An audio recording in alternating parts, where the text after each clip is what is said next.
So you may be wondering, is the new Undertale game Deltarune a prequel, a sequel, or an alternate universe telling a new story with the same old characters? Now, before we get into it, I gotta say that this video is my own beliefs on what is happening. You are free to believe whatever you are told by Toby Fox. So on Twitter, Toby Fox said, "Is this a sequel? What's going on? I'm scared," as a question we would all be asking. And he told us, I will say basically that what you're seeing here is not the world of Undertale. Undertale's world and ending are the same, however you left them. So please don't worry about those characters and that world. It will remain untouched.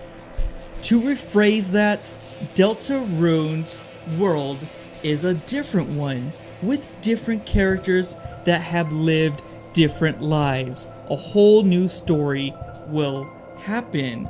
So this makes it seem like it's an actual alternative universe not related to Undertale in any way, but honestly I refuse to believe that. Now I do believe Toby Fox when he says Deltarune is a story with different characters that are living different lives and a whole new story, but that doesn't mean it's not related to Undertale.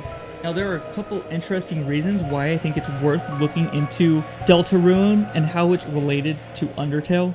And I think it's really because of the clues left in Undertale. Gerson, he talks about the Deltarune himself in stories that he tells a long time ago. And then we get Clam Girl, who says on the Nintendo Switch version that we are going to be meeting Susie soon, which we did meet Susie. And then once more, if you go into Sans secret lab in the back of his house, you can find a picture with 3 characters smiling. You can find a badge, which is maybe perhaps Undyne's badge, and you can also find blueprints, which we know who those could belong to. Now, this might seem a little confusing now, because how can Sans have these items and this world's not connected, and these lives are completely different? But it can all make sense. We have to look at the main character. Now from here on out, we're really going to get into spoilers, so if you haven't seen Deltarune, please look away. Now the main character in our story is Chris, but at the end it's revealed that our main character is actually either Kara or possessed by Kara, but we know by the way Chris looks, the way he's dressed, he pretty much symbolizes Kara in a way.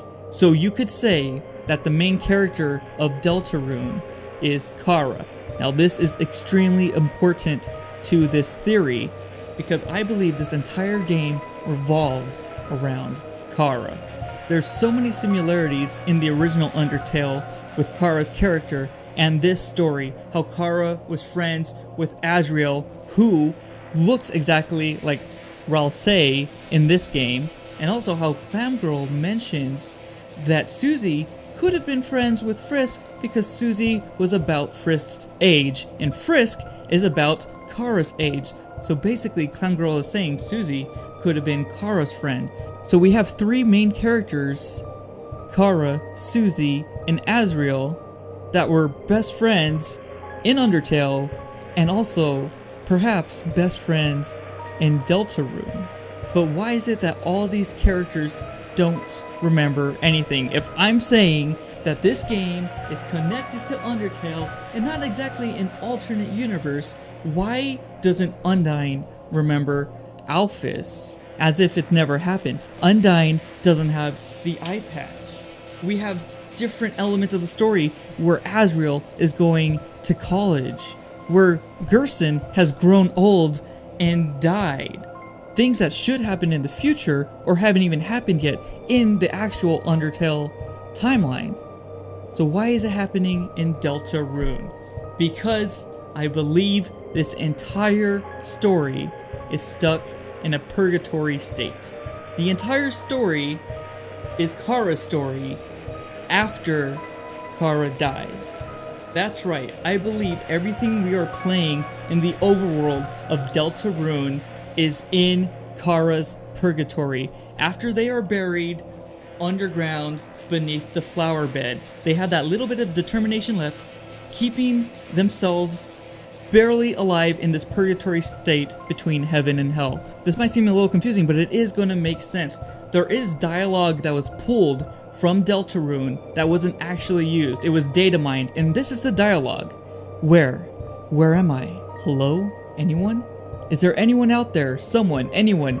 Can you hear me? It's dark. It's so dark in here. Someone, anyone, if you can hear me, say something, please. It's dark. It's so dark in here. You can't see anything. As if you died, you were buried, and all of a sudden you're trying to open your eyes, but it's just pure darkness. Because you don't know what happened. Your memory's fuzzy. Your brain, when you die, your brain kind of like starts... Your brain cells just completely start going away, and your memories start to fade a little bit. So it's harder and harder to remember. And I believe Kara is fading out in between reality and purgatory. And this whole story in the above ground, in Deltarune, is Kara's purgatory. Because when Kara died, Undyne didn't know who Alphys was. That relationship hadn't happened yet.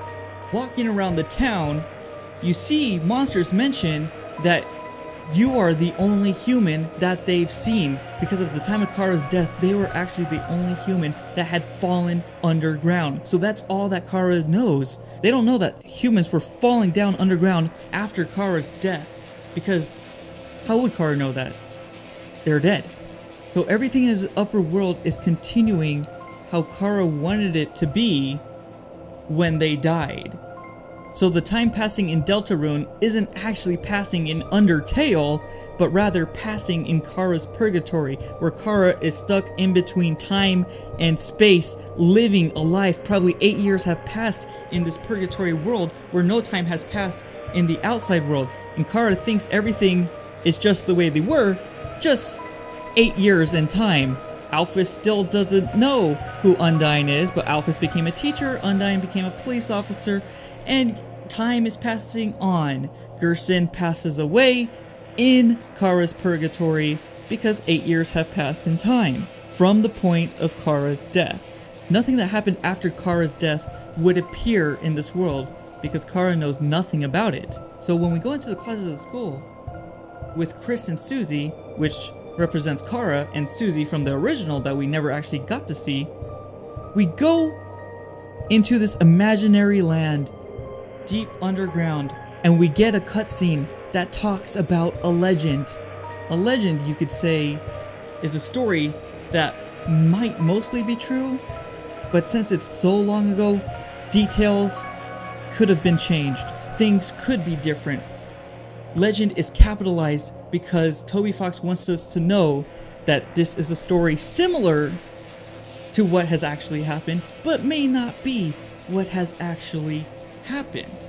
So it goes on to tell the story between the Lighteners and the Darkeners and some sort of war that's going to break out, eerily similar to the story at the beginning of Undertale that tells the story of Kara falling underground, mimicking Kara's memory. I believe when Susie and Chris go into the closet, Kara is trying to access memories from their past. These memories are going to be a little fuzzy. They're going to seem like legends.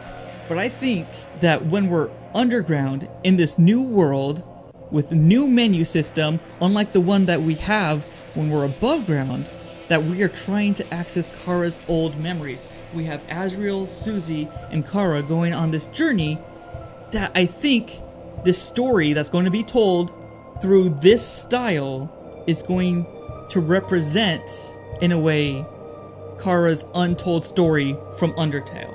We're going to learn about Kara's past and Kara's time in the underground when they were still alive and why they wanted to go up and attack the humans and all this, but it's going to be told through a different lens.